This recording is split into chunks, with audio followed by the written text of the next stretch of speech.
on peut comprendre aussi que lorsque soi-même on n'est pas très bien, on n'est pas aussi attentif que ce qu'on devrait l'être pour les enfants. On ne peut pas attaquer quelqu'un qui lui-même est en situation... Elle l'a dit à demi-voix, ma mère n'était pas en état aussi de me soutenir à un moment donné, non? Oui.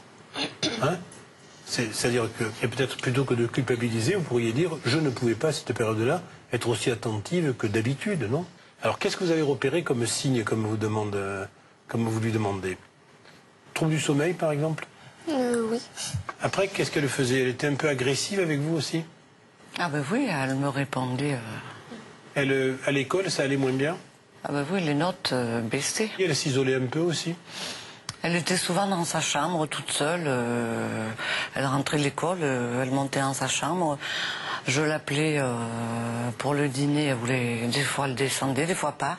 Ou alors, et on se parlait pas. Si elle descendait, on se parlait pas. Si je lui demandais pourquoi elle me parlait plus, qu'est-ce qu'il y avait, si elle était pas bien, fait qu'elle me le dise.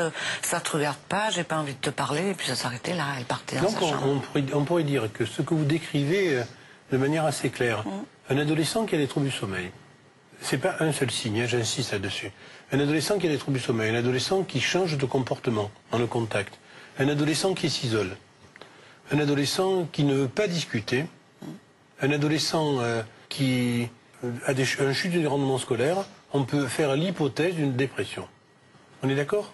C'est important parce que c'est pas obligé qu'ils pleurent, les adolescents, quand ils vont mal. Hein. Quand tu es déprimé, tu pleures, tu es pas bien là, c'est pas du tout le cas. Il y a quelque chose qui chez l'adolescent est incroyable, c'est la dépression hostile. Quand ils sont déprimés, ils sont hostiles. Agressifs. Ouais, hostile, ouais. dépression hostile. Qu'est-ce que tu me parles, mais laisse-moi, lâche-moi, t'occupe pas de moi, tu me prends la tête. Enfin, mais pourquoi tu me dis ça? Les parents, ils comprennent pas. Alors Angélique, tu as vu plusieurs psys, tu fais partie d'un groupe de parole. Quel bénéfice tu en tires? Je pense d'écouter les autres, ça arrive à me faire réfléchir sur moi-même. Après, dans le groupe de parole, je m'exprime pas tellement. Donc, Non, moi je crois que tu as intérêt d'y aller quand même.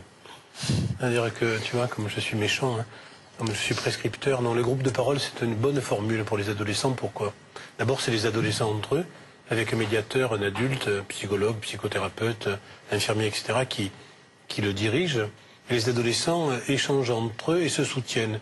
Et on s'aperçoit vraiment que les adolescents adorent surtout leur père, c'est-à-dire ce que disent les autres adolescents. Je pense que, moi qui l'observe là, hein, qui fait le psy, je pense qu'il y a des réticences chez elle, des réticences à aller mieux. Tu résistes à aller mieux. Donc aller mieux, c'est parler de ce qui ne va pas, c'est suivre un traitement, c'est aller à un groupe de parole, c'est relancer la scolarité, relancer, comme tu le dis à la fin du reportage, les relations avec ta mère. Et en même temps, il y a quelque chose que je dois dire aussi chez l'adolescent qui ne va pas bien, c'est que aller mal, c'est drôlement plus facile que d'aller bien, quoi. Dans la reconquête de soi. Tu vois, c'est difficile pour un adolescent qui a sombré de donner un coup de pied et de remonter, quoi. Il s'installe dans un faux confort de malaise, quoi. Tu vois ton papa en ce moment? oui, je le vois déjà plus souvent, oui. C'est-à-dire? J'arrive à le voir au moins une fois tous les 15 jours. Et tu arrives à parler un peu avec lui ou... Non. Il y a des choses qui sont encore trop compliquées à dire? Je pense qu'avec mon père, je parlerai jamais, quoi. Mais ça arrive, ça, c'est pas très grave de jamais parler à son père. L'essentiel, c'est de le voir. Il y a quelque chose quand même que je voudrais vous dire qui me traversait l'esprit en vous écoutant parler toutes les deux. Il faudrait que, du côté de la maman, elle élimine tout thème de responsabilité, de culpabilité de ce qui t'est arrivé. Ça serait pour toi un soutien énorme. Oui, je pense, oui. Ce qu'elle demande, elle, c'est pas un retour dans le passé morbide qui risque de l'enfouir, mais plutôt, je suis à côté de toi pour pouvoir t'aider et avancer. Ça, c'est la proposition pour Paulette. Et Angélique, qu'est-ce qu'on peut lui suggérer? Angélique, d'abord, on lui dit le groupe de parole, elle a qu'à y aller. Voilà, c'est une obligation. Elle a bien compris.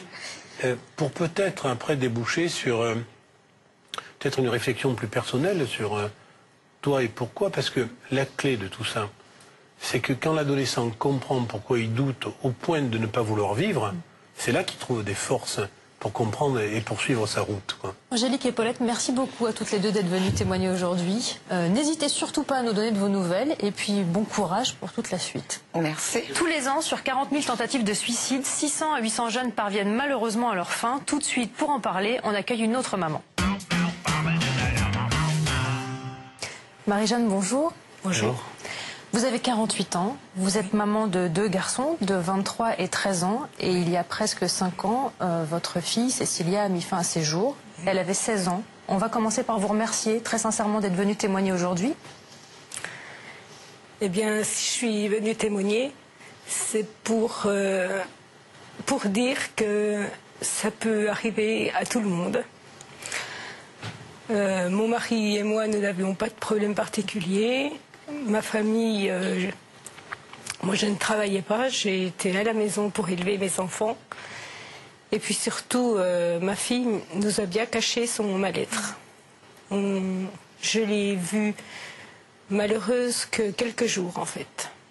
C'est là où il faut essayer de comprendre ce qui peut entraîner un adolescent ou une adolescente comme votre fille à passer à l'acte pour mettre fin à ses jours. Et donc c'est là où il faut un peu comprendre que parfois des tout petits signes, c'est pas pour affoler le public, mais des tout petits signes sont à cet âge de tous les excès, parce que c'est un âge excessif, hein, l'âge du tout ou rien. Comment tu me dis ça, je me démolis, tu me refuses, je m'en vais. Enfin, l'impulsivité, la force des adolescents risque de se retourner contre eux. Donc on est bien d'accord qu'enfant, petite fille, tout allait bien, on est bien d'accord. Ouais. Et que quelques semaines ou quelques jours avant, il y a eu des événements qui ont entraîné cette jeune fille sans doute dans ce passage à l'acte décisif. C'est après sa mort que je me suis rendu compte de beaucoup de choses qui m'étaient vraiment passées sous le nez. Hein. Pour remonter à l'origine du mal-être, ma fille m'a confié donc qu'elle avait une liaison avec un garçon. Ça, vous le saviez? Je le savais, elle me l'avait dit. Combien de temps avant son suicide? Eh ben, en fait, ce garçon, elle l'a rencontré au lycée fin mai. Fin mai, et puis donc elle est morte le 4 juillet 2004. Quand elle me parlait de ce garçon, c'était le coup de foudre. Et puis apparemment, les sentiments n'étaient pas très partagés. Il y a eu, à la fin de l'année scolaire, donc fin juin, il lui a dit que c'était terminé. Alors pour elle, c'était un début. Si vous voulez, sur le plan alors schématique, on peut dire que elle a été victime d'un chagrin d'amour. Voilà. Hein, oui. En résumant. Du fait de son investissement affectif sur ce garçon, qui n'était pas réciproque. Il a été réciproque dans le sens où ils sont sortis ensemble, même plus. Ils ont eu des relations sexuelles. Ça, vous le saviez aussi? Je l'ai su après coup, parce que ça, ma fille, elle était dans le déni. Chaque fois que j'abordais ces questions-là, elle me disait toujours « mais non, de toute façon, j'ai jamais couché encore avec un garçon ». Donc vous lui en parliez quand même? Oui, oui. C'est pas si distante que ça, vous posiez des questions? Oui, on était très proches. C'est-à-dire que ce chagrin d'amour, la rupture, prend d'autant plus d'importance que c'était le premier garçon avec qui elle avait une relation amoureuse. Je pense, oui. Ah, on est d'accord là-dessus? Oui. Et il instrumentalise un peu, elle se considère mal, enfin, comme quelqu'un... Moi, j'ai noté déjà l'estime de soi. C'était une jeune fille qui était jolie. Et puis, c'est vrai que les dernières semaines, elle se dévalorisait beaucoup. Vous dites quelque chose qui m'intéresse beaucoup, comme si elle se dévaluait, si elle se dévalorisait, si elle se laissait un peu aller dans les semaines qui ont précédé sa mort. Qu'est-ce que vous aviez constaté, là? Dans les semaines qui ont précédé, on retrouve aussi un petit peu les signes d'Angélique. Elle perte du sommeil, perte d'appétit. Agressivité? Ah oui, très agressive. Alors qu'elle n'était pas comme ça? Pas du tout. Agressive comment? Vous vous rappelez de quelque chose? Un changement de comportement, à la limite, je la reconnaissais pas. C'était plus ma fille, c'était pas la fille que je connaissais. Très agressive, c'est vrai que là, je comprenais pas. Mais jamais elle a dit je veux plus vivre, jamais. Oui, mais des petits signes quand même. Elle parlait de la mort, puis tout de suite après, elle riait. Je sais pas comment vous expliquer. Un jour, elle m'a dit, tiens, si j'étais morte, surtout sur ma tombe, tu mettras un tournesol. Alors je lui ai dit, attends, t'as quand même des drôles d'idées, pourquoi tu me dis ça? Enfin, non, mais je te dis ça comme ça.